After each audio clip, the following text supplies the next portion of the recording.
4 दिन की बात है।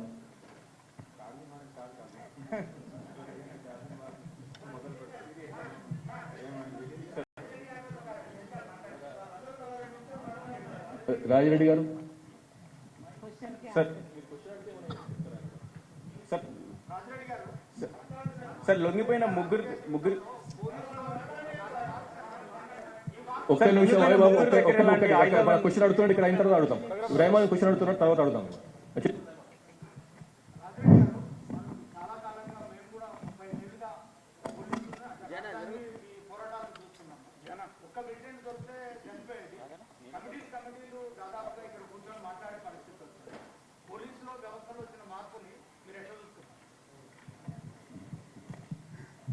ముందైతే ఒక మన ముఖ్యమంత్రి ప్రకటించినటువంటి ప్లాను, తర్వాత మన డీజీపీ గారు, ఇతర పోలీసు అధికారులు చేస్తున్నటువంటి కృషి, ఈ సందర్భంగా నేను వాళ్ళందరికీ కూడా నా నమస్కారాలు, నా శుభాకాంక్షలు కూడా తెలియజేస్తున్నాను. అయితే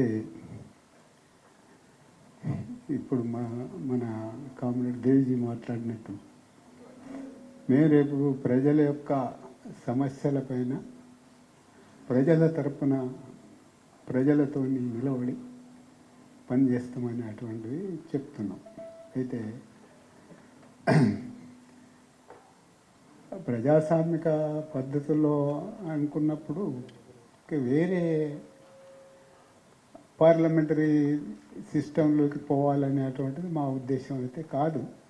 ఇవాళకి ఆలోచించుకున్నటువంటిది ప్రజల ప్రజాస్వామిక హక్కుల కోసం ఎన్నో పోరాటాలు జరుగుతున్నాయి. ఆ పోరాటాలను సంఘటితం చేయడం కోసం ప్రజాస్వామిక చట్ట పరిధిలోనే మేము పనిచేస్తామనేది ఆలోచించి అది అట్లనే మేము ఇంతకాలం ఏదైతే రాజకీయాలు సిద్ధాంతాలు చెప్తూ ప్రజల్ని సంఘటితపరిచినామో ఆ అవగాహన మా నుండి తొలగించుకోము. అయితే అవకాశాలు వచ్చిన మేరకు ప్రజల పోరాటాల వెనుక ప్రజల పోరాటాలతో మేము నిలబడతామనేది హామీ ఇస్తున్నాం.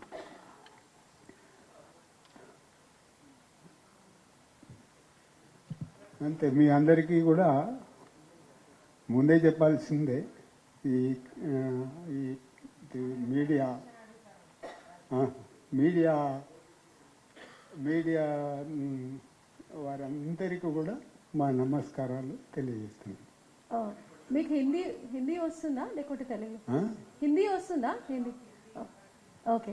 आपसे जानना चाह रहे थे, जब आप जो है इस नक्सल मूवमेंट में आए थे, उस वक्त में जो वजह थी, क्या आज भी वैसी ही वजह दिख रही है जनता में, या फिर आपको लगता है कि बदलाव आया है तो इसीलिए आप भी लीगली जो है लोगों के बीच में रहकर लड़ने के लिए तैयार हुए हैं?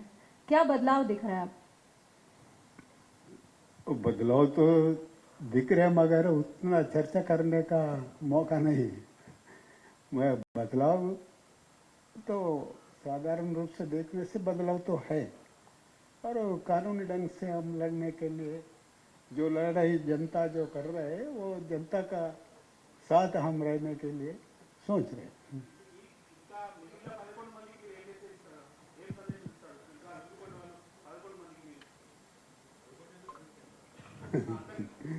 దేవ్జీ గారు అంటే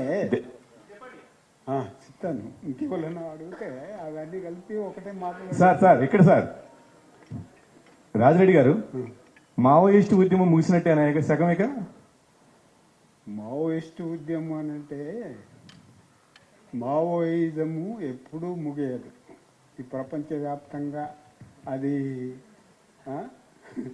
అభివృద్ధి చెందుతూనే ఉంటుంది.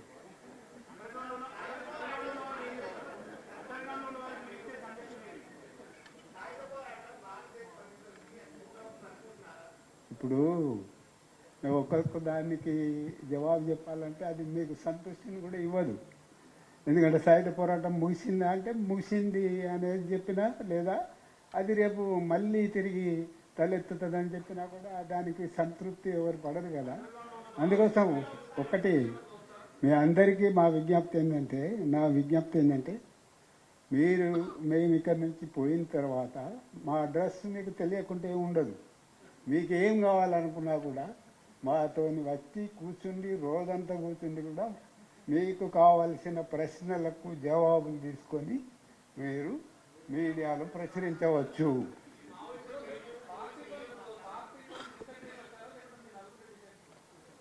మేము నలుగురము అంటే నలుగురం అనుకొని రాలేదు.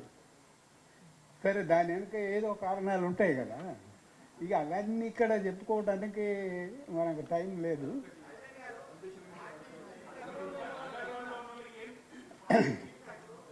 ఇప్పుడు అయితే మన మిగిలిన వాళ్లకు ఏం సందేశం ఇవ్వడం అనేది మా ఆలోచనలో కొన్ని ప్రశ్నలు ఉన్నాయి. ప్రభుత్వంతో కూడా చర్చించి ఏం సందేశం ఇవ్వాలనేది మేము నిర్ణయించుకొని ఓపెన్గానే మాట్లాడతాం.